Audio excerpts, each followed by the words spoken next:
Comenzamos con la primera parte de la materia 1 y tenemos estos dos epígrafes que trabajar. El análisis político.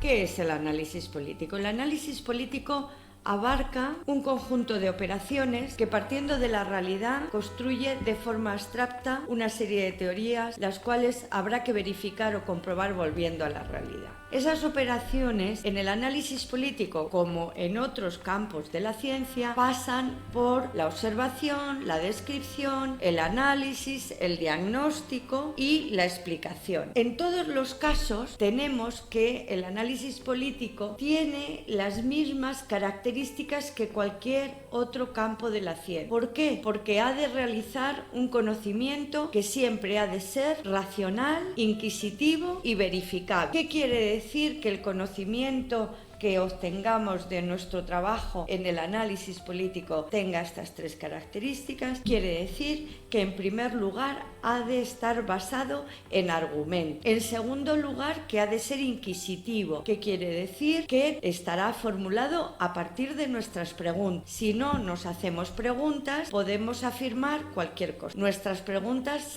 son las que controlan nuestras respuestas. Y, en tercer lugar, ha de ser verificable. Eso significa que, repitiendo la misma operación, podemos comprobar que aquello que hemos afirmado se verifica, se comprueba. Estas son tres características que no podemos olvidar. En el caso del análisis político específicamente, Robert Dahl, politólogo que nos aporta una información relevante en el análisis político, diferencia cuatro orientaciones distintas. Esas cuatro orientaciones no son excluyentes, pueden ir complementando unas a las otras, pero lo que suele ocurrir es que elegimos algunas de ellas cuando hacemos nuestras.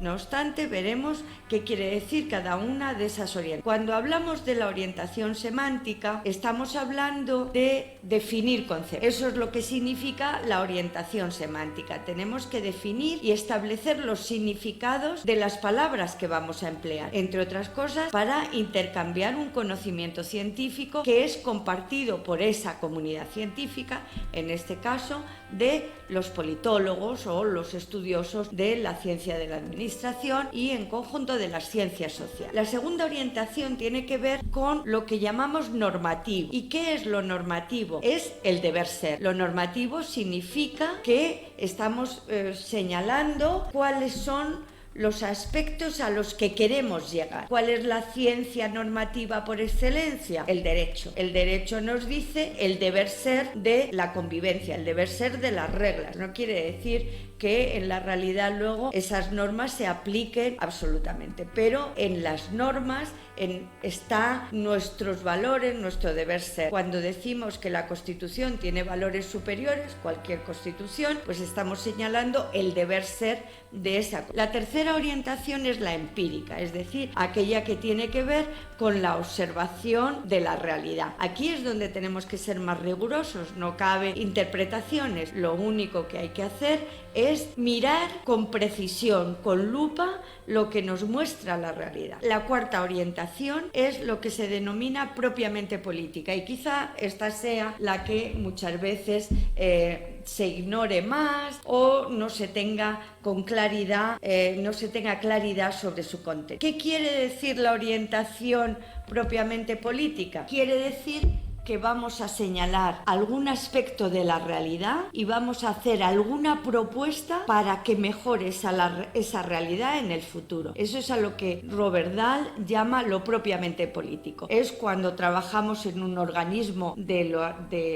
gobierno y nos piden que hagamos una propuesta para mejorar las conducciones de agua, o nos piden que hagamos una propuesta para mejorar las pensiones o para mejorar algún aspecto de la política educativa. Por tanto, aquí no solo tenemos que definir conceptos, saber cuál es el deber ser de nuestro sistema político observado y observar efectivamente el campo que tenemos que analizar, sino que tenemos que hacer una propuesta que nos lleve de lo que hoy es a lo que podría ser en un futuro próximo. Estas cuatro orientaciones no son excluyentes, pero no cabe duda que si vamos a hacer un estudio jurídico, la prioridad será la orientación segunda, la normativa. cualitativa. Si vamos a hacer un estudio cuantitativo, la orientación básica va a ser la empírica. Y en nuestro caso, además, si colaboramos o pertenecemos a las asesorías que tienen los gobiernos, pues haremos también alguna propuesta de la orientación propiamente política. Por tanto, insisto, no son excluyentes, pero siempre hay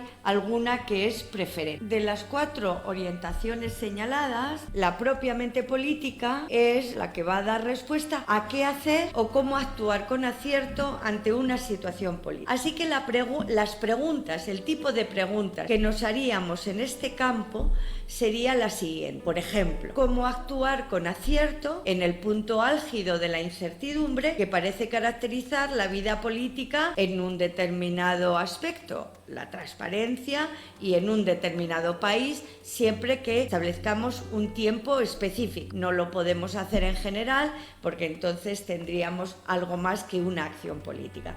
Así que tenemos que saber encontrar cómo trasladar una situación X a una situación Y que consideramos que es mejor.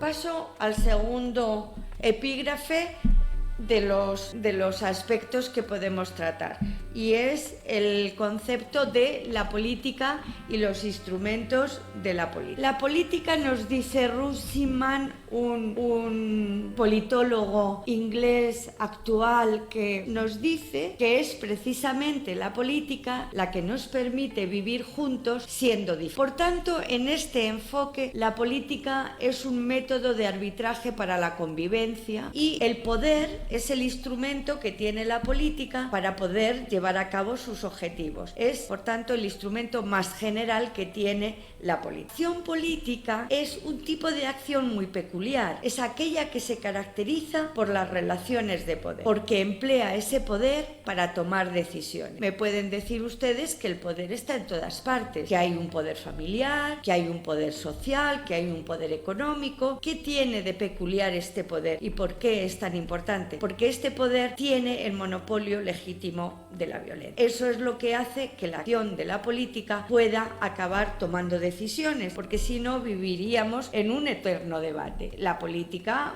puede recoger diferentes propuestas, nos podemos reunir diferentes personas con intereses y propuestas distintas y debatir eternamente. Para cerrar ese debate y llevar a cabo alguna de esas propuestas, tiene que haber algo que llamamos decisión y que tiene el respaldo del poder. Así que la acción política consiste en hallar acciones encaminadas a acortar distancias entre un estado de cosas presente y un posible estado de cosas futuro que se cree mejor. Lo que he estado explicando hace un momento. Hay que encontrar el recorrido para llevar una situación de un problema X a una situación de ese mismo problema, pero en el futuro que habrá mejorado en algún aspecto. ¿Mejorado para quién?, me dirán ustedes. Claro, no para todos. Es decir, la acción política siempre produce beneficiados y perjudicados. De ahí viene que sus rasgos esenciales son la opción y la controversia. Siempre hay que elegir entre diferentes posibilidades. Siempre será discutida la opción elegida. Por eso siempre habrá beneficiados y perjudicados. Es decir, no es posible la unanimidad, a no ser que la sociedad no sea abierta, a no ser que tengamos algún tipo de autoritarismo. Entonces sí cabría la unanimidad. ¿Qué es lo que produce que haya beneficiados y perjudicados? Que los seres humanos en las sociedades tienen ideologías distintas, tienen valores distintos, tienen intereses distintos. Podemos tener algunos aspectos de las ideologías compartidos. Por ejemplo, pues las sociedades generalmente siempre quieren algo de libertad y algo de igualdad, pero son valores que no son siempre compatibles. La máxima igualdad siempre afecta a la libertad y la máxima libertad siempre afecta a la igualdad. Por tanto, tenemos que conocer que los intereses, los valores y las ideologías de los seres humanos de una sociedad no son completamente compartidos, y por tanto, cada vez que la política toma decisiones, habrá unos más contentos que otros. Eso no quiere decir que ninguno esté completamente contento. Claro, ninguno va a estar completamente contento, pero siempre habrá algo de satisfacción y siempre habrá algo de insatisfacción. actuación. La definición de política, según lo que llevamos visto y según el autor Lewis, nos dice lo siguiente: la política abarca todas las actividades de cooperación y conflicto dentro y entre las sociedades, por medio de las cuales la especie humana organiza el uso, la producción y la distribución de los recursos humanos, los naturales